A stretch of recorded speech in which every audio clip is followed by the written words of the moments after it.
Tak, dobrý den, už se vidíme. Vítám vás na webináři k základům zdravého pohybu a dovolte, abych se vám nejprve představila trošku. Jsem Olga Chválová a celý život se zabývám zdravotní tělesnou výchovou, čili cvičením, které se vyhledává obvykle, když člověka začnou bolet klouby nebo záda a snaží se udělat vše pro to, aby se jich zbavil i tím, že začne sám cvičit. Eh, Popravdě řečeno, mnohem lepší by bylo, kdyby tou zdravotní tělesnou výchovou prošel už buď v dětství, anebo nejpozději na prahu dospělosti, kdy přestaneme růst a vlastně to tělo začne mít tendenci k tuhnutí a sesedání. V tom se vlastně projevuje vliv gravitace na náš zpříjmený organismus, kdy ta gravitace se vlastně projevuje vahou vlastního těla, která dopadá na nohy. Vlastně nejvíce zkoušené části našeho těla, kterým ale při cvičení, při tom zdravotním, se vlastně nevěnuje pozornost, protože se dělá hlavně v leže.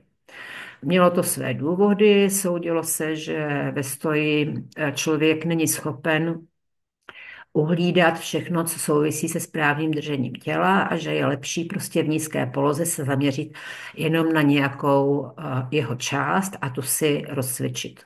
Což je sice pravda, to má určitou výhodu, ale problém je v tom, že to, co se naučíte v leže nebo v sedě, v kleku a tak dále, bez toho, aniž jsou zatížena chodidla a aniž je celé tělo zpříma, tak to nám vlastně v tom stoji potom nefunguje.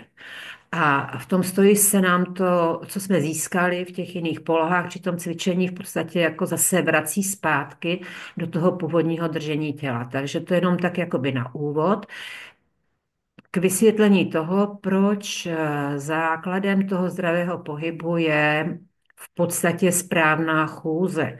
To znamená pohyb, který děláme ve stoji, je to pohyb z místa, probíhá rytmicky, to znamená velice rychle a pracuje při něm celé tělo. Tak chůze ale probíhá natolik rychle, že v jejím průběhu nejsme schopni v podstatě nic pořádně jakoby ovlivnit, změnit v té rychlosti. A proto řadu těch věcí, které potřebujeme při chůzi, nacvičujeme ve stoji na místě, různým pohybem ve stoji na místě a to je jakoby druhá součást toho základu pohybu, kterou nazýváme pohybem ve stoji. My si v něm můžeme připravit to, co potřebujeme při chůzi, to znamená rozvinout zdatnost svalstva plosek nohou, posílit si tím nožní klenbu, naučit se vzpřímovat mezi nižšími nebo přecházet mezi nižšími a vyššími postoji, odpruž do šlap a tak dále a dělat prostě spoustu věcí, když třeba pohybujeme rukama nebo neseme něco na zádech a tak dále, vždycky na to umět tím správným způsobem reagovat. Čili to se učíme pohybem ve stoji, což je druhá složka základu zdravého pohybu. A já bych vám teď chtěla ukázat cvik, který považuji za základ toho cvičení, kterým se zabývám, nebo toho způsobu pohybování, kterému učím. A jmenuje se, ale to vám prozradím, až vám to ukážu.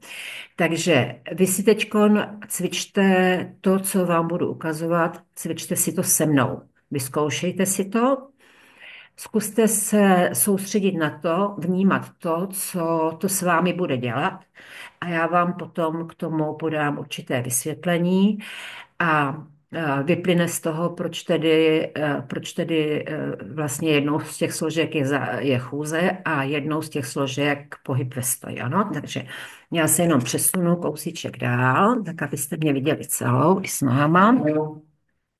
Sundám si brejle, protože na to je nepotřebuju. Tak možná ještě trošku to sklopíme. Tak, abyste mě viděli i s hlavou, i s nohama. Tak, ještě to trochu sklopím. To není úplně jednoduché v tom, no tu obrazovku to tam správně nasměrovat. Takže vidíte mě teď i s hlavou, i s nohama. A já si připravím takhle ruce a jenom je pustím na jednu stranu a nechám spadnout na druhou. Spustím, spustím, spustím. A ty paže vám teď trošku možná připomínají kyvadlo, když se kývá z jedné strany na druhou. A oni mi zároveň budete cítit, jak vás jakoby přenesou, máme teď vpravo, takže na pravou nohu, že ji víc zatížím, spustím a bude zatížená víc leva. A já teď s tím zatěžováním můžu začít pracovat.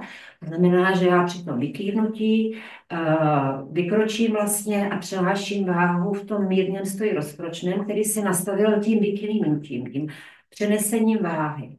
A při něm vidíte, že na jedné noze stojím, to je teď ta moje levá, ta druhá může být klidně ve vzduchu, to znamená, že to tělo je tady perfektně podepřené a mám rovnováhu. A ta druhá noha, která mě vlastně odtlačovala, já se vám trošku natočím, tak je vlastně, se dotýká podlahy právě špičky. A zkusím ji povolit teďkon, takže vidíte, že se tam mění i uspořádání nožní klenby, čili to přenášení váhy, které teďkon dělám, vlastně mi formuje nožní klenbu. Takže vrátím se ještě k tomu a jedeme společně všechny, společně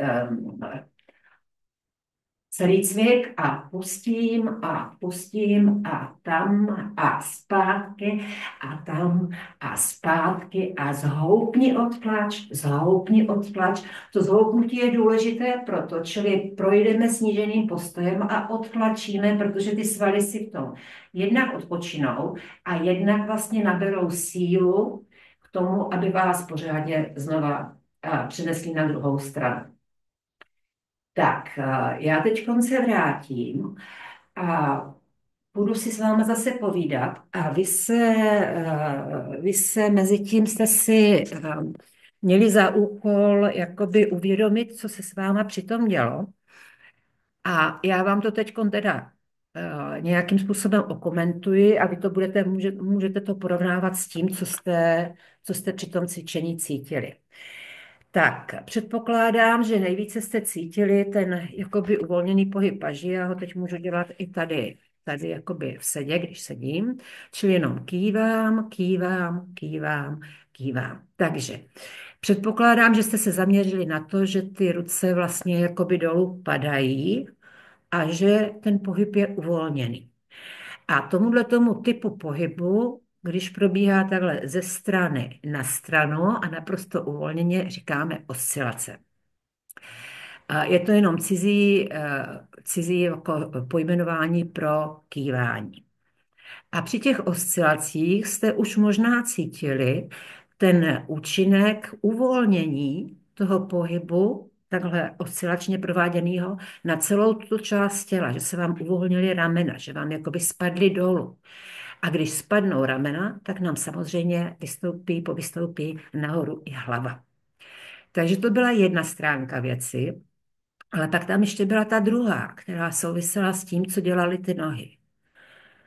A možná, že jste to jakoby podcenili, nebo to tělo to podcenilo v tom, že jste hodně vnímali to uvolnění, ale při tom oscilačním pohybu, který vám přenáší váhu z jedné nohy na druhou, tak dochází vlastně k vytlačení, takže já to pro jistotu ukážu ještě jednou, dochází k vytlačení celého těla vzhůru.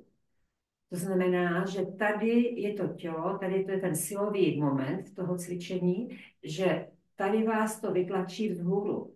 Všechny ty články jednotlivé, které jsou v té podélné ose těla, teď jsou jakoby stlačené se sebe, ale teďkon zabere ta noha, ta koncová část, čili noha, svalstvoposek nohou a celé tělo to vytlačí vzhůru. To znamená, že ty paže, ty oscilace v tom dělají ten uvolňovací moment toho pohybu a nohy dělají ten silový. A ten silový moment prochází takhle podélnou osou těla až do té hlavy Takže při uvolněném pohybu celé tělo je uvolněné a jediné, co je tam, to zdvihání, to vytlačování podélné osy těla vzhůru, čili formování držení těla. Takže tím, že ty dva momenty probíhají současně, tak mají na tělo velmi komplexní účinek, který jedno i druhé má zdravotní účinky. Tohle vám uvolňuje ramena, uvolňuje krční páteř a to, co dělají ty nohy, vás vytlačuje a vlastně oddaluje nebo oddaluje ty jednotlivé články těla od sebe, to znamená lepší držení těla. Oni se tam ty protistranné výchylky jakoby zmírňují, to je to lepší držení těla, a zároveň udržují v těle pružnost. Když to děláme rytmicky, tyhle ty pohyby, děláme to chvilku, nějakou další dobu, tak vlastně rozvíjíme pružnost, vertikální pružnost páteře.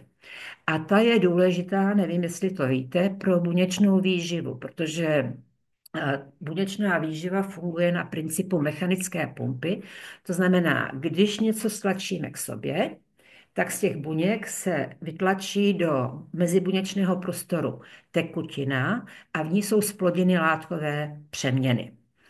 Když se to stlačené potom zase odlehčí, tak se do těch buněk nasaje zpátky tekutina z mezibuněčného prostoru, ale s ní živiny.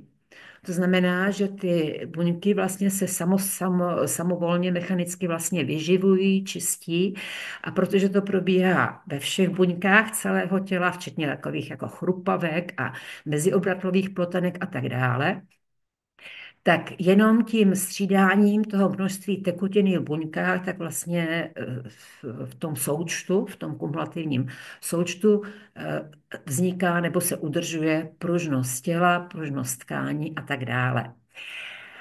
Takže ta pružnost je skutečně jaksi velmi důležitá a vyžaduje to, že se pohybujeme maximálně jednak uvolněně, čili ten silový moment, jak jste viděli v tom stoji, je omezen na činnost dolních končetin a zároveň rytmicky, takže jako relativně rychle, podle toho, jak vlastně se v tom těle přelévá tělesná hmota a ta má určitý jakoby rytmus, tempo pohybu ze strany na stranu. Teď to vykývlo, teď to vykývlo, teď to vykývlo. A když to dělám ve stoji, tak ty výkyvy jsou podstatně rychlejší. Tak tímhletím vlastně jsem chtěla uvést to, že jedním z těch vlastně první dvě složky základu zdravého pohybu, a to je správná chůze, což je vlastně příklad velmi uvolněného pohybu celého těla ve stoji s tou zpřímenou postavou. A protože ta chůze proběhne strašně rychle, tak tam dost dobře nemůžeme ovlivňovat to, co v jednotlivých částech těla není v pořádku, ale můžeme to procvičovat při pohybu ve stoji, při kterém simulujeme ty jednotlivé momenty, které k nímž dochází při chůzi, ať už z hlediska uspořádání těla, anebo činnosti jednotlivých svalů nebo částí těla. Jako jste to viděli u toho základního cviku, tak tam vlastně jsme procvičovali chodidla, klenbu nožní, posilovali svalstoposek nohou a pažemi jsme uvolňovali ten vršek. A to všechno můžeme dělat i v tom stoji s tím, že těch pohybů, které bychom se měli naučit správně, je opravdu poměrně hodně, protože v běžném každodenním pohybu se různě předkláníme, nakláníme, schýbáme, něco zvedáme, pro něco saháme nahoru, takže všechny ty pohyby, které přitom děláme, by měly probíhat správně. Ale neprobíhají. To znamená, že při tom cvičení si musíme všímat i toho vlastně, aby každý pohyb proběhl správně. A pokud neprobíhá správně, tak potřebujete vlastně se dozvědět, co neděláte správně, protože my jsme na to zvyklí, my to nevíme. Nám to připadá normální. Ale ten, kdo jak si rozumí tomu tělu, rozumí pohybu, rozumí cvičení, tak je schopen vám říct, hele, tohle je potřeba ještě zlepšit. Tady je potřeba přidat, tady je potřeba něco dotáhnout, nějaký pohyb, změnit cvik tak, aby tam ta část těla prostě se dostala do jiné situace, musela pracovat jinak. Takže to je otázka té vzájemné komunikace při tom zdravotním cvičení, kdy vy vidíte, co máte dělat. Ten, kdo vám přecvičuje, vidí, v čem máte chyby a umí to obměnit tak ten cvik, aby vám vlastně poradil, jak ten svůj pohyb zlepšit. A to je u každého člověka trochu jiné. Stejně jako mají různí lidé různé držení těla nebo různé vady držení těla a stejně jako mají různé vady v chůzi, tak to se týká pohybu hlavy, pohybu paží a tak dále. Tak, že my jsme si tím řekli vlastně první dvě složky základu zdravého pohybu. Ještě jednou opakuju, je to chůze a je to pohyb ve stoji. A třetí složkou základu zdravého pohybu je pohyb v sedě, poněkud překvapivě možná pro vás, protože nebudeme tady stát na nohou, což až dosud jsem říkala, že je velmi důležité, ale jsou tady volně položené na zemi. Ale páteř je zpříma, takže to má s tou chůzí něco společného. A my v tom sedě taky děláme spoustu pohybů. Nakláníme se pro něco, saháme si pro něco, otáčíme se někam. To znamená, ona, i když se to považuje za statickou polohu, ona je prostě plná pohybu. Akorát ten pohyb probíhá při podstatně nižším napětí než ve stoji, takže si pořádně ani neuvědomuje, že tam se něco, ne, že se něco hýbe, to snad jo, ale necítíme ty svaly, které přitom nějak pracují. Ale oni ve skutečnosti jsou velice důležité, protože ten pohyb probíhá při podstatně nižším napětí, jak máme větší stabilitu v tom sedě. A vlastně nám v tom, jakoby já tomu říkám, vystýlá tělo hloubkovou hybností. Čili jsou to ty pohyby, které vlastně, nebo ty pohyby, na které když jsem ve stoji a dělám pohyb paží, tady, tak on mi v tom sedě proběhne úplně stejně, ale jako v těch hlubších svalech. Čili to nejsou ty hluboké svaly, nejsou jenom v páteři, hluboké svaly páteře, jak jsou známy, ale oni jsou vlastně ve všech svalech. Mají vždycky jakoby ty nejdelší vlákna, jsou jakoby nejsilnější, ale pod nimi jsou ještě hlubší, který dělají jenom takový ten lehoučký pohyb. Jo? Čili teď pracují ty hluboké svaly, teď budou pracovat ty velké. A zase povolím a teď budou pracovat ty jakoby největší a teď, když to udělám jenom v takovémhle malém rozsahu, třeba na tom klávesnice a tak dále, že obsadí na klávesnici, tak tam pracují ty drobnější. Takže v tom sedě já vlastně vysílám to tělo zevnitř hloubkovou hybností. Ale to není ten důvod, proč je pohyb v sedě součástí základů pohybu, zdravého pohybu. Tím důvodem je to, že vlastně určuje vztah mezi pohyblivostí v kyčelních kloubech a horní části těla. Takže když se teď budete dívat, já teď zkusím několik jakoby trošku rozdílných pohybů. Takže teď se třeba dívám dolů pod nohy, teď se chci jakoby postavit, teď se pro něco schýbám k zemi, nebo co pokládám, teď se tam jenom vyvěsím, spustím.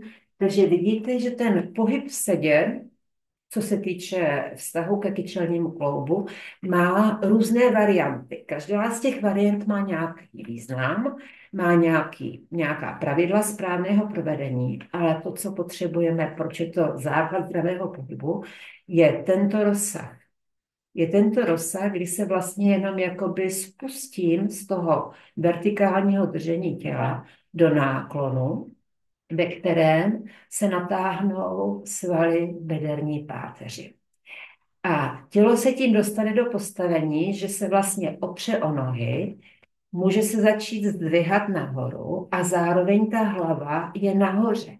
Čili ona těm nohám pomáhá svým tahem vzhůru vytáhnout tělo do stoje. A zase sedám, hlava mě drží nahoře, drží mi nohy a teď se teprve převážím na tu židli. Takže to je důvod, Proč ten pohyb v sedě je součástí základu zdravého pohybu? Protože v jiné poloze tento vztah takhle nenastavím. Ten skutečně nastavíme jenom v tom sedě. A to, že má další výhody, že třeba když sedíte na židli, můžete se soustředit na tyhle části těla, nebo můžete se věnovat pánvi, to znamená učit se tu pánev v sedě ovládat, takže ona je teď rovně, teď je nakloněná dopředu, teď se naklání dozadu a současně tam to bříško musí to tělo spouštět. Já tam samozřejmě můžu takhle hupnout najednou, ale tohle je vlastně způsob, jak já vlastně se učím tu pánev ovládat, protože teď jsem to břicho. Teď bylo zapnuté, teď ho povolím, teď se musím jakoby opřít o židli, abych celou tu pánev s tím trupem navzdvihla. A teď naopak zase musím povolit záda. Povolit záda neznamená, že tam takhle spadnete, že se vyhrbíte, ale hlava vlastně nám tam udržuje tu páteř protaženou. Takže svaly na zádech jsou přitom, nebo podél páteře jsou přitom uvolněné a přitom se držíme vzpříma. A to jsou věci, které se potřebujeme učit.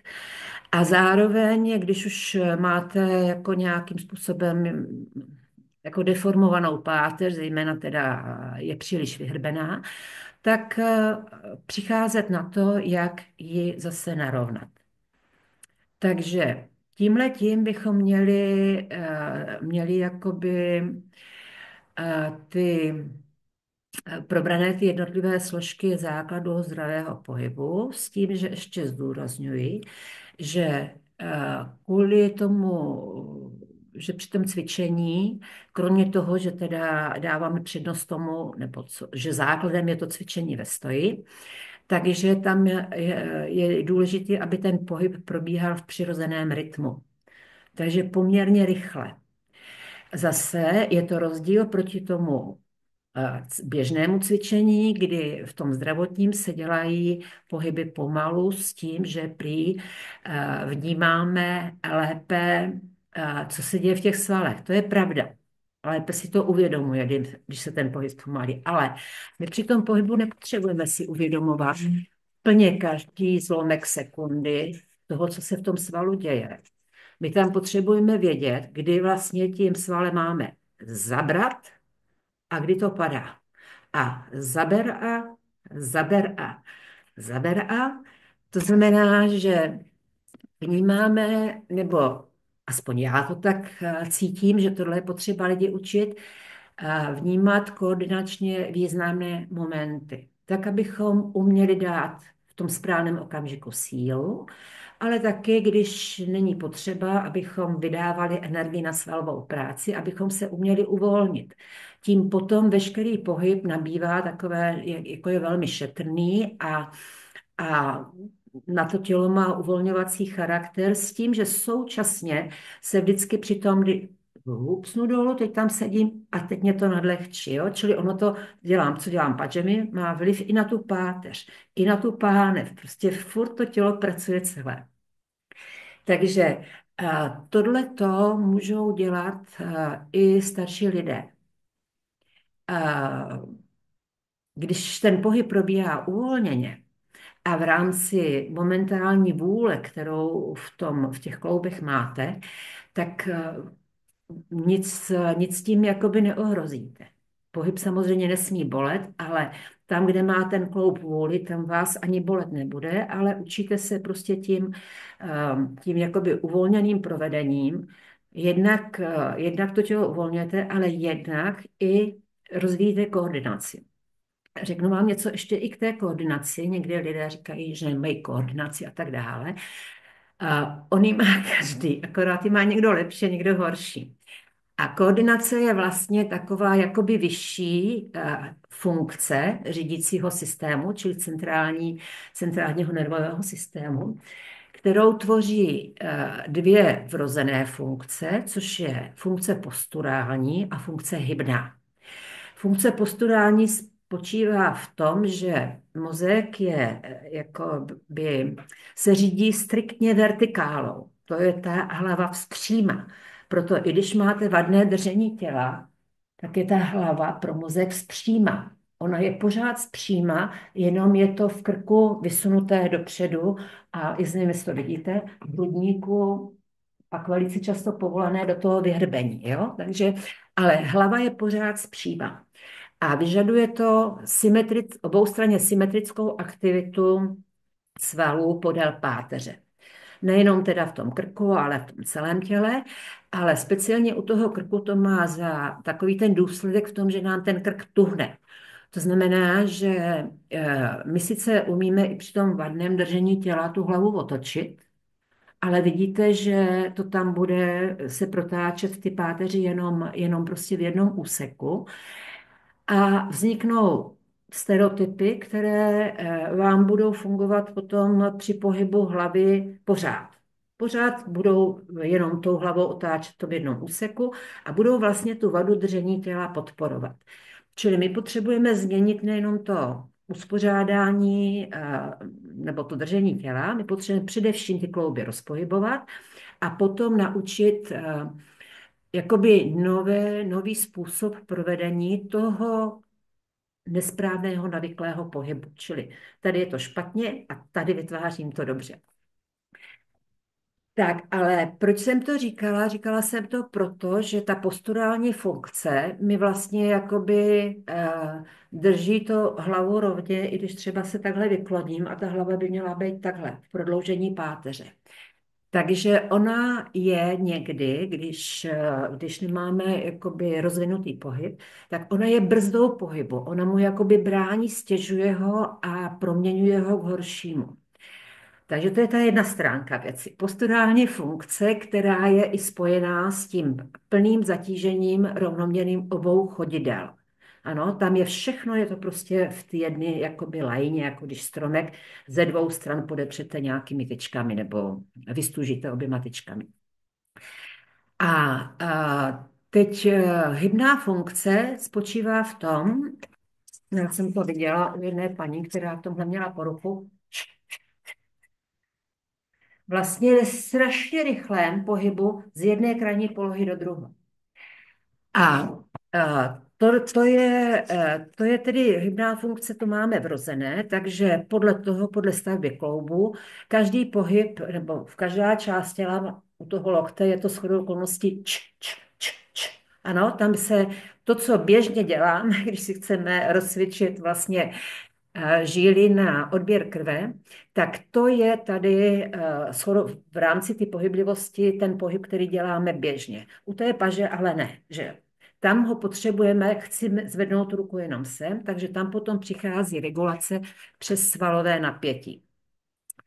Tak to je takový to úplně základní, jak nám to funguje. To svalové napětí, ten mozek je jakoby prošpikovaný, prorostlý, jako podhoubím, různými jaksi regulátory svalového napětí, takže o to se nemusíme starat. To v nás funguje samovolně. Ale když se pohybujeme z toho zpřímeného stoje kamkoliv, já vám to znovu ještě ukážu v tom stoji, čili když jdu z toho zpřímeného stoje do tohohle postavení, tak vidíte, že to tělo se vychýlí z vertikály. Ta vertikála by byla tady a to tělo se vychýlí z vertikály.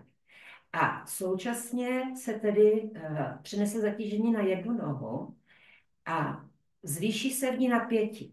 Zvýší se napětí v celém těle, přes ty svaly plosek nohou se zvýší napětí v celém těle a ta posturální funkce se propojí s funkcí rovnovážnou, která vlastně má za úkol dál udržovat tělo vzpřímené, ale už ne na těch dvou nohách rovnoměrně, ale třeba jenom na jedné, nebo s oporou o stěnu, to je jedno.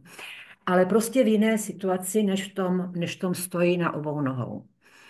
A ta rovnovážná funkce vlastně v ní je kus té hybné, tím, že jsem se odtlačila, to byla ta hybná funkce, a kus té posturální, která mě do určitého úhlu vyklonění té podélné osy těla mě udrží vzpříma.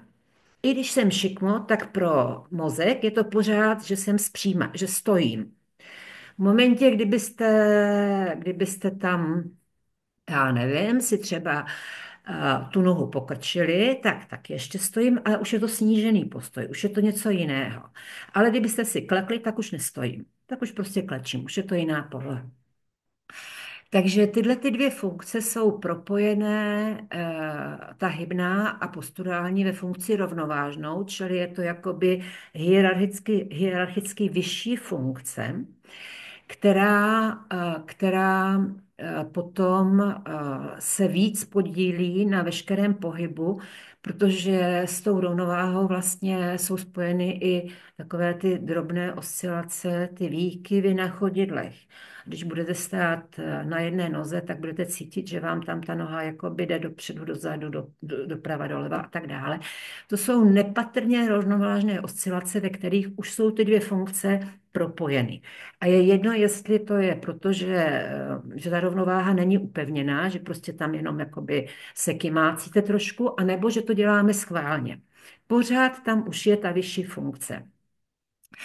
A teď, když vyjdeme z toho zpříjmeného postoje, tak tam ještě, nebo čím líp se zapojuje nebo aktivuje ta rovnovážná funkce, což je spojený i s přírůstkem svalové síly, tak tím víc to jde do té koordinace, což je vlastně nejvyšší řídící funkce, ve které jsou ty všechny ostatní, ty tři nižší zahrnuty.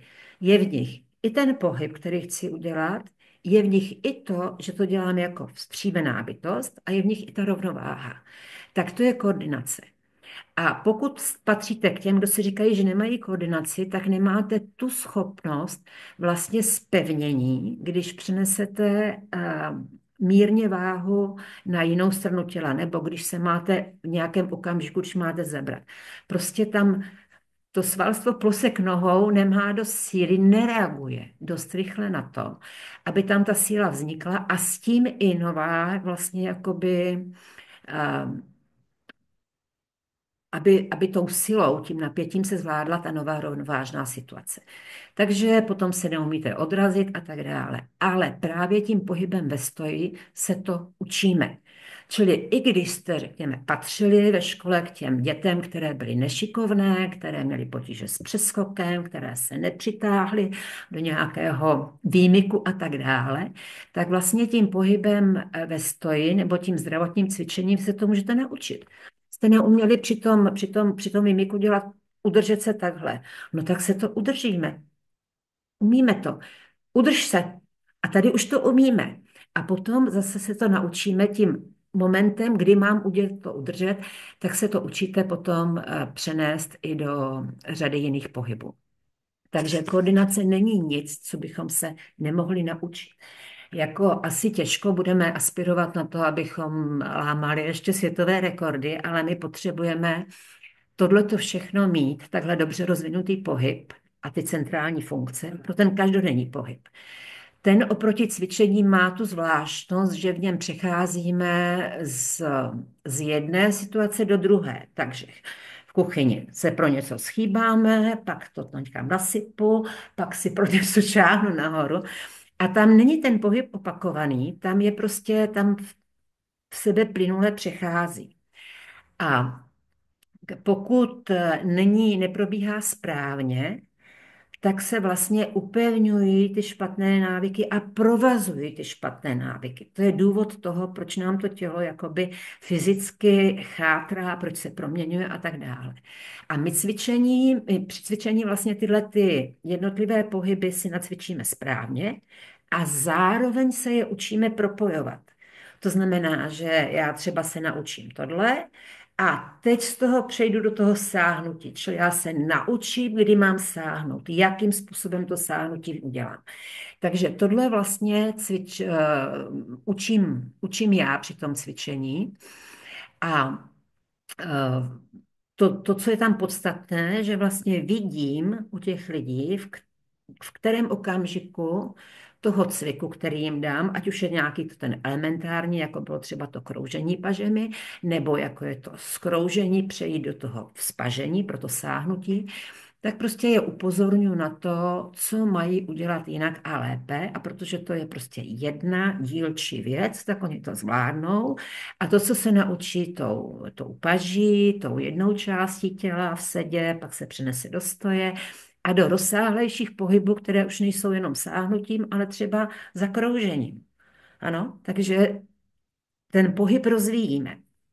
Tak pokud vám to takhle stačí na to jakoby úvodní seznámení, já bych vám teď promítla prezentaci, kterou jsem si připravila, kde si to ještě všechno vyjasníme trošku víc v širších souvislostech, které takhle sama říkat nemůžu. Nezlobte se, já se klepu, protože tady už u toho sedím asi 2 hodiny a není tady úplný teplo, ale chci vám to ukazovat tak jako v tom tělocvikářském.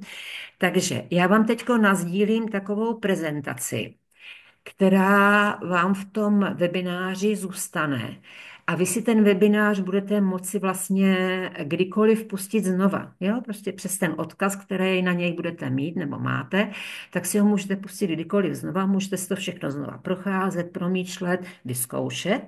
Včetně té prezentace, ve které já budu k tomu mluvit, ale nebudu tam už vidět. A skončíme vlastně ten webinář tím závěrečným obrázkem té prezentace, kdy já to potom ukončím a na tom posledním obrázku budete vidět odkaz, na kterém najdete sestavu pro kyčle pánev bedra, která se cvičí na zemi. Takže vidíte, že já vůbec cvičení na zemi nepodceňuji. A podle toho názvu, teda je to pro tu problematickou část těla. A zase tam ta sestava je udělaná tak, že tam učím tomu správnému provedení cviku, které velice často znáte, protože se různě jako dělají na rehabilitaci, i se objevují na internetu, ale lidé v tom dělají ty chyby, jako v každém jiném pohybu. Čili já se snažím postupovat tak, aby jste se těm chybám odnaučili a tím pádem vy budete přitom lépe cítit, jak ten cvik působí při tom správném provedení na ty kyčle, jak zapojuje pánevní dno a jak se přes tyhle jako navazující části těla úplně jinak dostane do té páteře, kterou vy si vlastně těmi cviky chcete uvolnit, odblokovat a tak dále. Takže já teď přejdu k tomu sdílení a uvidíme, co si z toho ještě vezmete a co se přitom dovíte. Ano, takže já to tady potřebuji pustit jenom tak, aby to šlo jako prezentace, abyste to viděli na celém obrázku. Vidíte, že já jsem tady vpravo. A já se to musím najít na začátek. Tak, čili jsem tady zase stále s vámi, budu mluvit, ale vy budete vidět nějaký to shrnující k tomu všemu povídání. Takže pro zopakování základ zdravého pohybu má 3 složky, je to pohyb ve stoji, pohyb v sedě, správná chůze. Je to sice cvičení oscilační antigravitační metodou, k tomu se ještě dostaneme, nebo taky kocouří cviky, ale taky ho někdy nazývám cvičením pro správnou chůzi. Protože, jak jsem se snažila vysvětlit, to, co děláme ve všech těch 3 složkách, je vlastně odvozeno k tomu, nebo podle toho, jak má tělo pracovat a být uspořádáno při chůzi. Proto všechno, co v tom já při tom svém cvičení dělám, tak je vlastně cvičení pro správnou chůzi. I když má účinek na paže, mohlo bychom říct, že to je cvičení pro ramena. Ne, je to pro cvičení pro ramena, jak mají pracovat, jak mají být pohyblivá při chůzi a jak mají paže pracovat při chůzi. Tak abychom si rozuměli. Proto je to cvičení pro správnou chůzi. Když děláme nevědomky chyby v pohybu, tak je potřeba prostě, aby nás v tom někdo opravil. A teď jsem se dostala na ten cvik, který jste si se mnou zkoušeli, na ten základní cvik OA metody, s tím, že O jsou oscilace, to jsou ty pohyby paží, čili uvolněný pohyb paží, proto O a metoda. A to A jsou antigravitační impulzy, které vycházejí z dolních končetin, speciálně teda z chodidel a svalů plosek nohou, které máme v chodidle. To jsou antigravitační impulzy. Pomlčka mezi tím O a A znamená, že to propojujeme. Někdy můžu cvičit v klidovém stoji, ale velice často tam vždycky přejdeme potom do nějakého toho přenášení váhy nebo nějakého dalšího pohybu. Takže eh, proto cvičení OA metodou a proto, aby nám jaksi laikům ten odborný název dobře vystihoval, o co při tom cvičení jde, tak proto se mu říká taky kocouří cviky. Jo? Od začátku na doporučení jednoho odborníka jsem tomu dala i tenhle ten jaksi populární název. Takže to jsme u té OA metody. Potom si znova prohlídněte vlastně to, jak tady ta noha odtlačuje, na téhleté stojím, vymění se to, když ta paže vykývne na druhou stranu, budu se odtlačovat z této, na tu dopadnu a tak dále. Jo, takže to je tohleto. Přejdeme na další obrázek. A tady vidíte různé typy držení těla. Já teď nechci na to hejbat, aby mi tady to nesjelo, něco nezmizelo, takže teda nevidíte na tuhle tu dívku, ale znázorňujete různé typy držení těla. V dnešní době se můžete setkat s tím, že vám budou různí lidé, s kterým se setkáte na cvičení nebo odečtete nějaké komentáře na nějaká vysvětlení na internetu, budou říkat o držení těla jiné věci.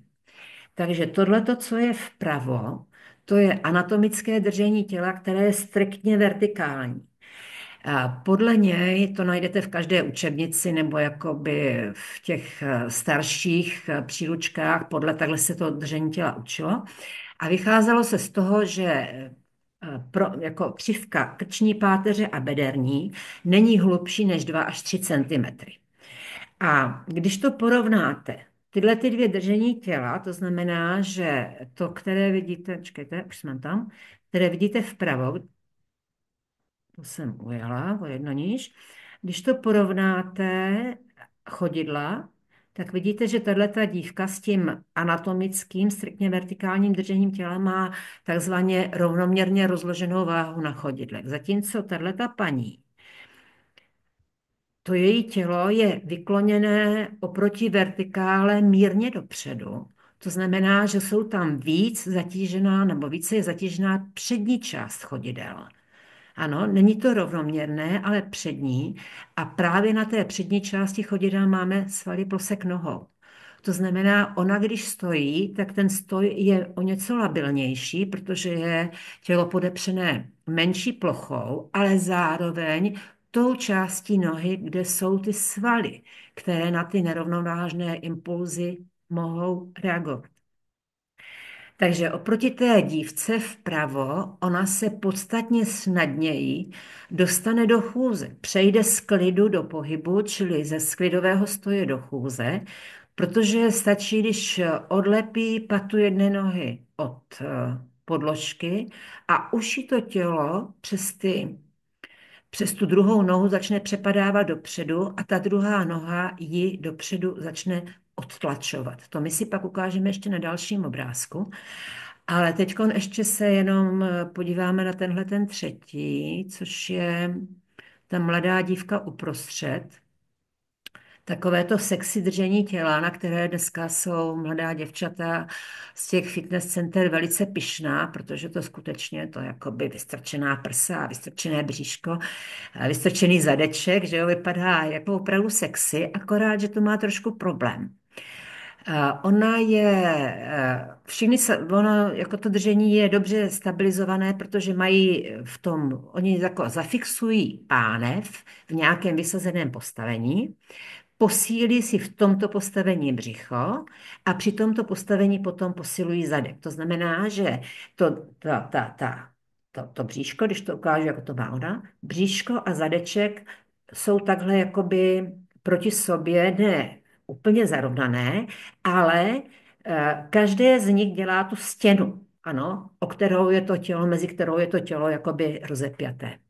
Má to jediný problém, že vlastně to tělo není nad nohama, není tam přímý jakoby výtlačný tlak z těch nohou nahoru, tady větší, tady menší. On prostě jde, tady si pán vedál nahoru. Já teď nevím, jestli se mi to podaří tou myší se tam dostat. Jo, už jsem tam. On ten výtlačný tlak jde tady nahoru z těch nohou, protože nohy jsou pevné, to jsou ty pilíře, čili on nejde trupem, ale jde, už jsme zase ujeli, jde přímo nahoru. To znamená, že to tělo, ten oblouk, který jde tady z těch kyčlí směrem do ramen, on zase vychází tímto směrem šikmo dozadu. Vidíte, mě to tady bohužel nejde. Takže se to jakoby míjí tím průběhem podélné osy těla.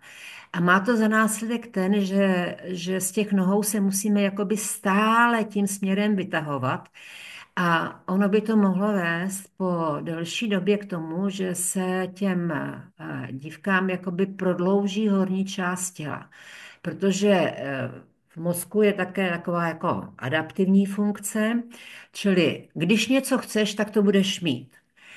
A chceš stát takhle, budeš mít sexy držení těla, ale za 10, 15, 20 let budeš mít narušenou proporcionalitu, protože se ti prodlouží ta horní část těla, kterou ty pořád někam vytahuješ. Tohle to se stává i třeba, když učí někdy kvůli správnému držení hlavy vytahovat se hlavou vzhůru, temenem vzhůru. Jako vždycky se říká, pomyslný loutkář tě vytahuje vzhůru, čili my se tam vytahujeme. Ne, přitom, přitom jakoby ta podstata věci je, že ta hlava je vytlačována ze spoda vzhůru, z nohou.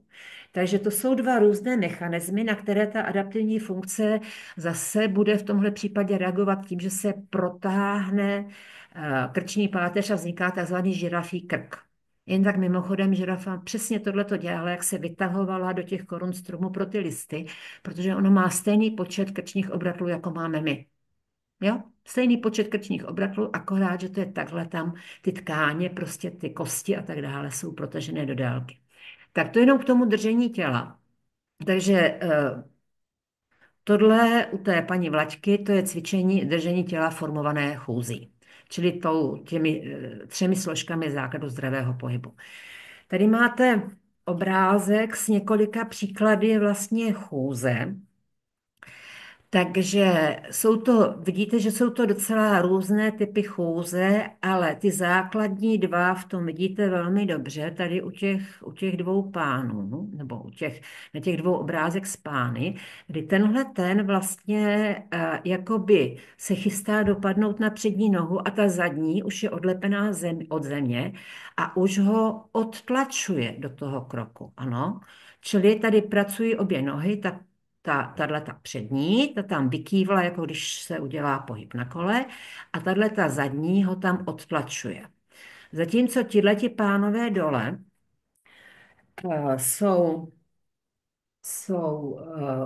stojí na zadní noze, mají nakročeno dopředu, jako ten pán nahoře, ale stojí na zadní noze. Čili to tělo je převrácené jakoby, nebo naklopené vzad. A on se z té zadní nohy bude muset napřed vytlačit nahoru, aby se přes tu přední nohu jakoby překulil. A při tom vytlačení nahoru to tělo ztratí setrvačnost do předného pohybu. Protože, jak vidíte tady u té malé holčičky, která jde taky touhletou kyčelní chůzi, tak to tělo už tam zase musí být, pardon ještě, musí vlastně se znova dostat tou nohou dopředu, čili už znova je vlastně jakoby tělo jako celek zůstává vzadu, v tom zadním postoji. Kdežto ta druhá holčička, tady je vlastně správně, protože ona stojí na přední, já se omlouvám, ale ta zadní už ji odtlačuje dozadu. A tímhletím obrázkem chci ukázat dvě věci. Jedna, že ta malá holčička evidentně napodobuje chůzi maminky. Teď vidíte, že to přednožení té nohy, čili to vykopnutí, že ji vlastně ohýbá v kyčli, v kyčelním kloubu. A je to taková sklapovačka ve stoji, ano? Ono ji to ohýbá v kyčelním kloubu a zároveň ji to tam strká hlavu. Takže až tahle holčička bude mít v dospělém věku problémy s krční páteří, jakože mít bude, tak pokud se na té fyzioterapii nepodívají i na chůzi, tak i ta fyzioterapie nepomůže. Protože to, co ji tam momentálně ošetří, tak se přes tu špatnou chůzi bude do toho těla stále vracet. Takže to, co vidíme tady u té větší, u té starší sestřičky, tak tady vypadá v dospělém jako takto. Takže to je moje chůze. Vidíte, že tam prostě jsem pravda je, že tam jdu trošičku jakoby z kopce, ale není to úmyslně, spíš jsme hledali jakoby hezké prostředí na natačení té chůze.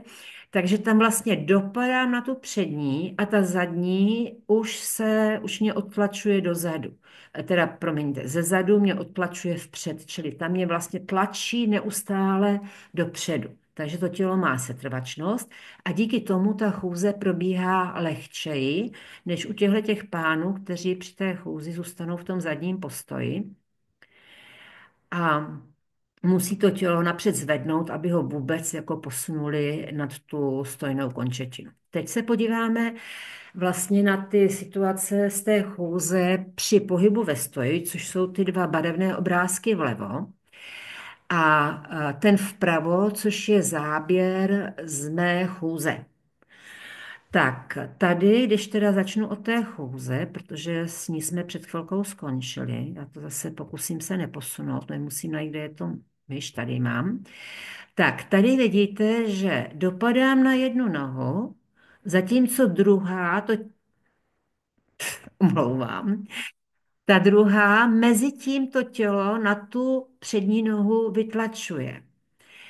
Druhá věc je, že tady je poměrně velký pohyb v kyčli. Ano, čili ta zadní končetina se dostává do velké extenze v kyčli. Ta je u analogického postavení při pohybu ve stoji, kdy teda nejdu, ale jenom vlastně jakoby ten cvik dělám ve stoji. Ten rozsah kyčli je tady podstatně menší, protože když jdu tam a zpátky, ano, na levém obrázku dopředu, na tom prostředním dozadu, tak prostě to tělo nemá setrvačnost. Ono se jenom kývá, jenom osciluje. Proto je tam ten rozsah menší, ale zároveň vidíte z toho postavení té nohy vpředu a nohy vzadu, tak kde seš myši, tak vidíte, že už jsem převážená na přední části chodidla, která už by mě mohla vlastně jakoby vytlačit dopředu, protože ta zadní noha je na špičce nohy, na palci. To znamená, ona je tam v posledním okamžiku, než opustí podložku. Čili ten obrázek ukazuje krajní polohu přenesení váhy směrem vpřed. To je krajní poloha, kdy ještě udržím na té přední noze rovnováhu, ačkoliv jsem tam už jenom na přední části nohy, a zároveň ještě stojím. Ještě pořád mi ta noha podepírá, ještě pořád mi tam udrží ta rovnovážná funkce. A z toho potom já se jenom vlastně z této krajní polohy, já se můžu převrátit do té opačné krajní polohy, kdy ta noha ze špičky klesne na plné chodidlo, podepře mi pánev a celé tělo, zatímco ta přední se přidržuje podložky, abych se nepřekotila dozadu. A vidíte, že ta přední noha, že se přitom vlastně procvičuje úplně stejně jako při té chůzi, jo, když je vzadu. Ona jde také až do té špičky, dělá tam nožní klenbu, takže obě dvě ty polohy podporují nožní klenbu. Takže to je z pohybu ve stoji a já se teď ještě vrátím tady k ty chůzi, protože tam jsem vynechala ten obrázek, což je obrázek takzvané lví chůze, která je, řekněme, uměle zkonstruovaná. Tyhle dva typy chůze, čili ten došlap na plná chodidla, tomu se říká kotníková chůze a tomuhle tomu kyčelní chůze, tak tady to jsou dva typy, které se vyskytují v běžné populaci zhruba 50 na 50. Zatímco tahle je uměle zkonstruovaná jedním švýcarským lékařem, Larsenem, který je u nás hodně vydáván, a který vychází z předpokladu vlastně toho spirálního utváření nožní klenby a jakoby z toho, kdyby jakoby všichni lidi měli špatnou nožní klenbu. Jakoby všichni nohy měli ploché nohy, ale to není pravda. Nicméně ten postup, kterým tuto chůzi utvářejí, spočívá v tom, zase jsem tou myší někde, nevím kde, v tom, že po došlapu na patu se to chodidlo převáží ještě jakoby na patě, na nější okraj chodidla. Tomu odpovídá to, jak je tady nahoru, kde jsem to myší, jak je tady nahoru zvednutý palec. A teď tím palcem se jakoby razantně, ten se přiklopí k podložce. Tím se má utvářet ta příčně podélná nožní klenba. No a co ti lidé, kteří tu klenbu mají v pořádku? Mají to dělat taky? Mají riskovat to, že když se překlopí na vnější stranu chodidla, k vnějšímu kotníku, že si udělají výron nebo si zlomí nohu. Prostě já s tím jakoby eh, formováním nožní klenby mám fakt problém. Já to teda rozhodně lidi neučím, protože si myslím, že chodidlo, noha od kotníku dolů je prostě, sice skládá se z různých kostí, ale je tak pevná, že víceméně je to jakoby kost. Je to jedna část těla. Za předpokladu, že má tu správnou klenbu, ale i když ji nemá, pořád je to jedna část těla, na kterou já prostě během zlomku sekundy při té chůzi dopadnu a vkládat tam nějaké dva pohyby, něco jiného, než to, že ji zatížím, prostě považuji za hodně jaksi odvážné, když to tak řeknu. Takže tenhle obrázek jsme si prošli. Tady vidíte z toho pohybu v sedě ty důležité momenty, které paní Vlaďka už tady umí. To znamená, umí, jak si přitáhnout bradu ke krku, umí se tou hlavou jakoby vyklonit za ramena, pokud je ta páteř nakloněná šikmo vzad, umí udržet tady hlavu v prodloužení páteře. I když je ten trup nakloněný dopředu, čili ta hlava ji nespadne dolů, takhle, neudělá tohle, ale jenom se překlopí, což jsou zase dva velice rozdílné pohyby. A tady vlastně při tom správném úhlu v kyčli, který jsem vám říkala, když jsem to ukazovala sama na židli, se umí přenést na nohy a vytáhnout se tou hlavou nahoru. Pomoct těm nohám, ano, takže to je ten pohyb v sedě. Teď tu samou paní máte tady takovou její historii jejího držení těla. Takže ona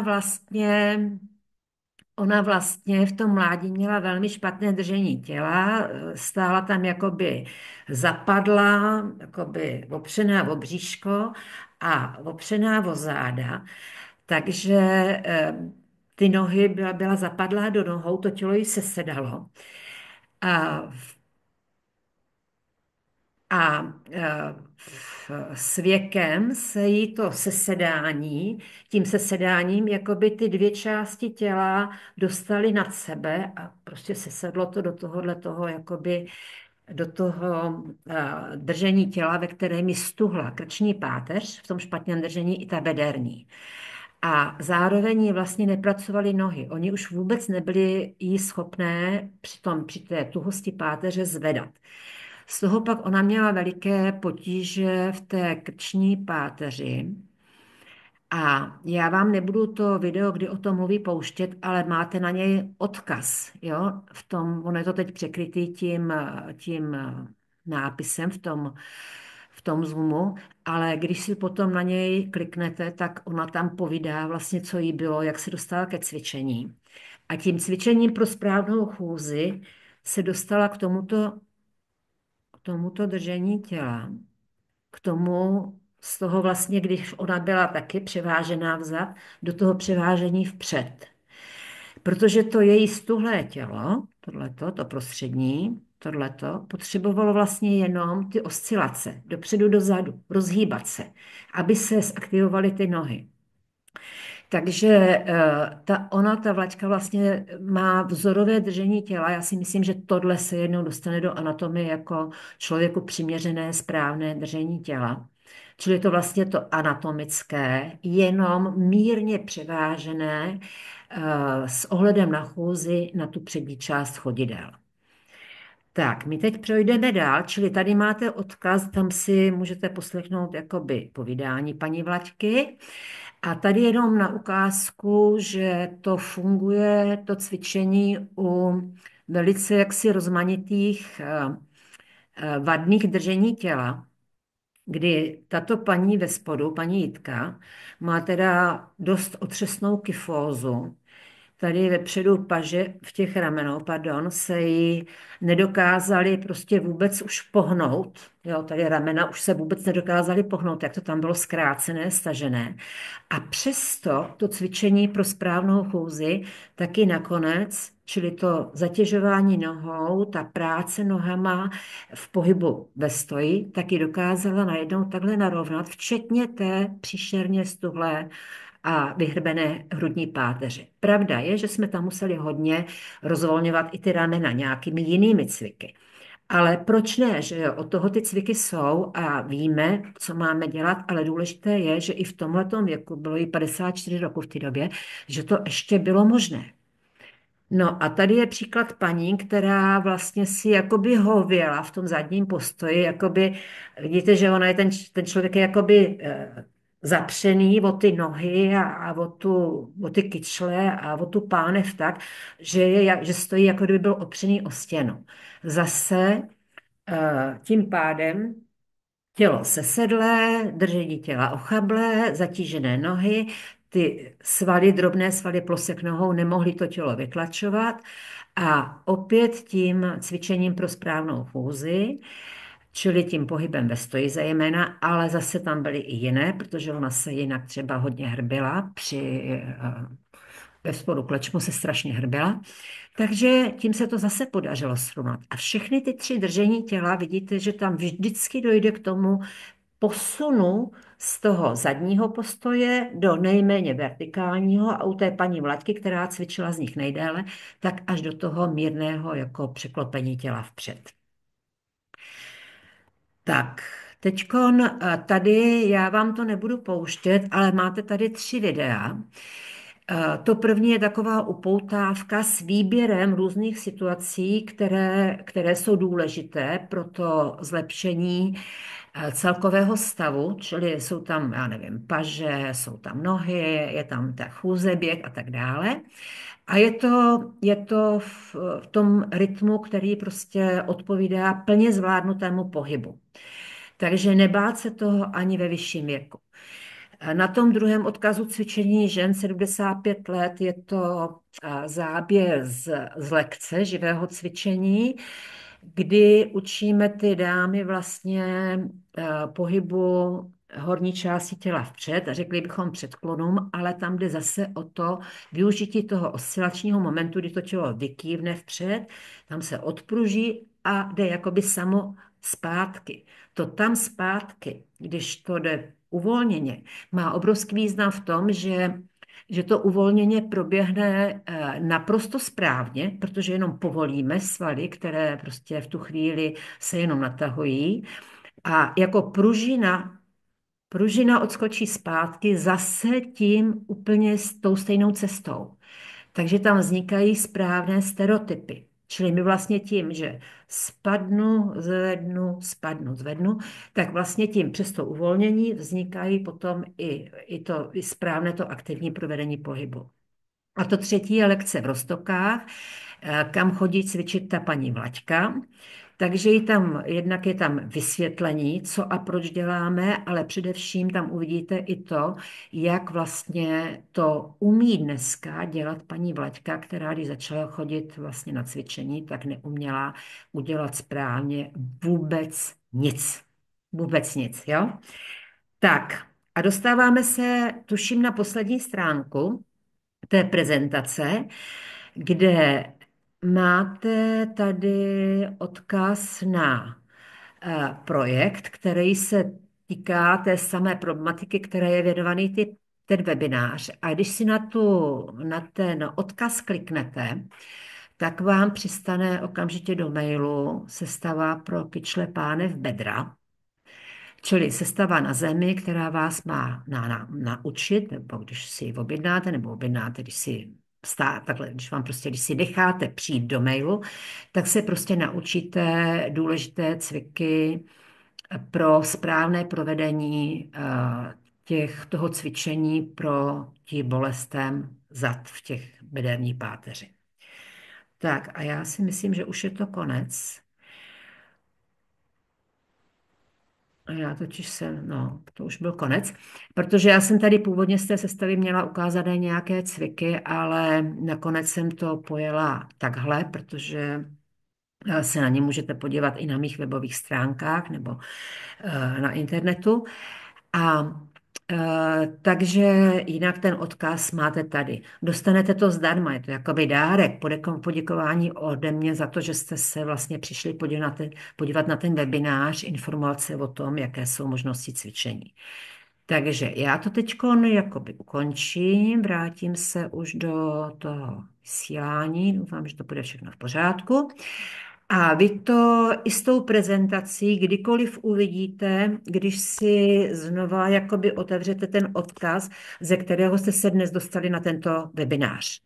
Takže můžete si tam prohlídnout ty videa, můžete si podle nich i zacvičit, ale zase zdůrazňuju, že je velmi pravděpodobně, že tam budete dělat určité chyby, které možná si i uvědomíte, nebo když se podíváte do zrcadla, tak je budete vidět, ale nemusíte úplně vědět, jakým způsobem se odstraní. Takže na tohle jsou buď ty živé lekce, nebo vlastně ty online kurzy, kdy to je vlastně podobně, jako jste to viděli teď se mnou, kdy já před váma jako celou postavou ukazuji nějaký cvik, cvičím, tak potom se to jenom přepne na galerii, kde vidím obrázky, menší obrázky prostě všech účastníků toho kurzu a v podstatě vidím, co mají za chyby a můžu jim říct, tak tohle je chyba, je pro ten pohyb toto pravidlo a my to teď uděláme ten pohyb jinak a uvidíme, jestli už ho budeš dělat dobře. A pokud ho prostě bude dělat dobře, tak ho opakujeme,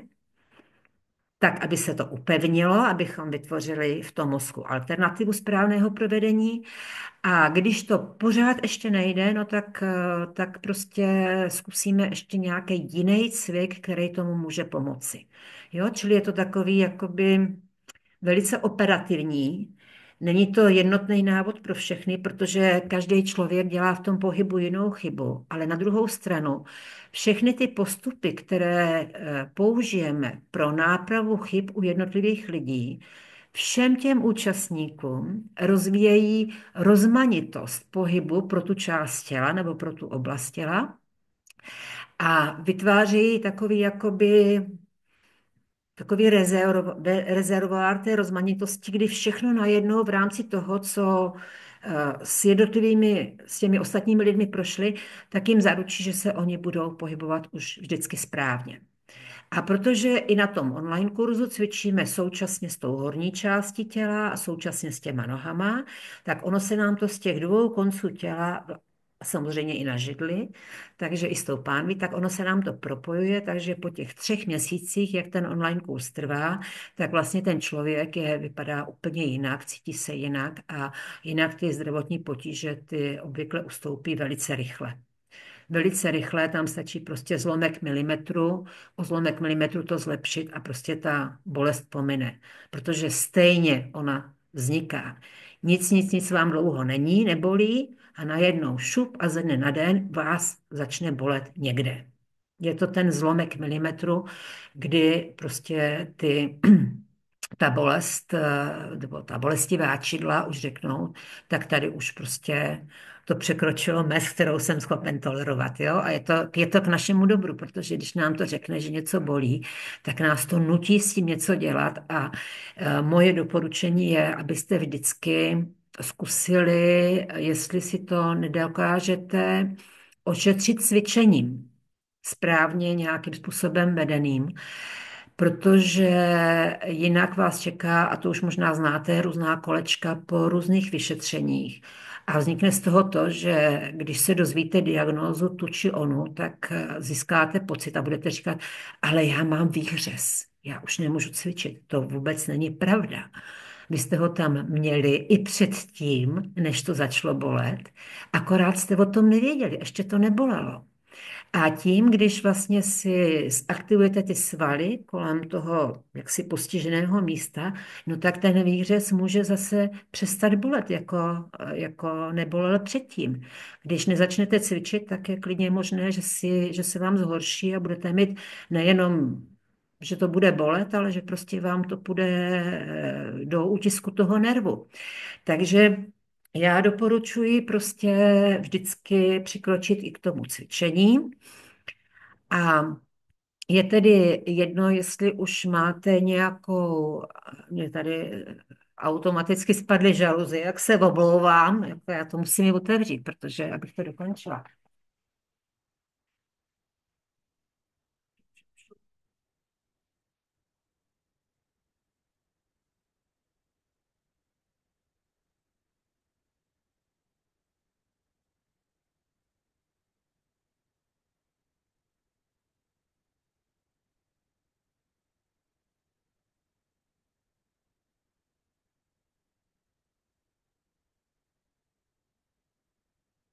Tak se vám strašně omlouvám, že takhle mě to prostě zaskočilo, že už asi je to hodně dlouhý, ten webinář měla bych skončit.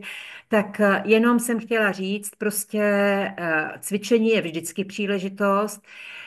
Vůbec nechci říct, že cvičení je naprostá spása, je to obrovská pomoc.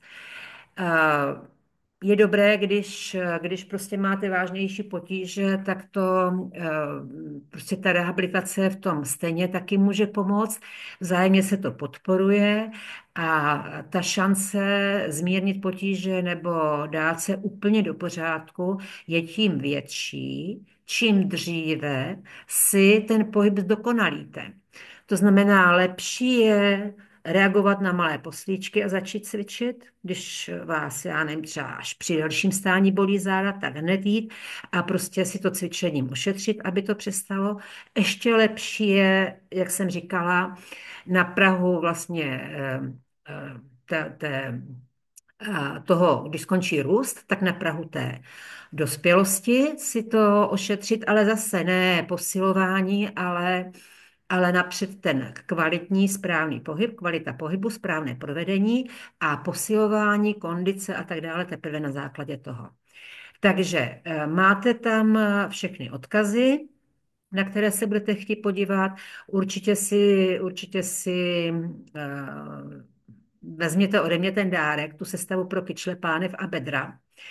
A pokud se ještě někdy uvidíme, budu jenom ráda. Tak, mějte se hezky, moc vám děkuju a budu vám přát, aby vám tenhle ten kurz nebo ten webinář prostě pomohl uvědomit si, že nejste nemocné, ale že v tom těle je jenom něco zanedbaného, co cvičením můžete dohnat. Tak, děkuji za pozornost a nashledanou.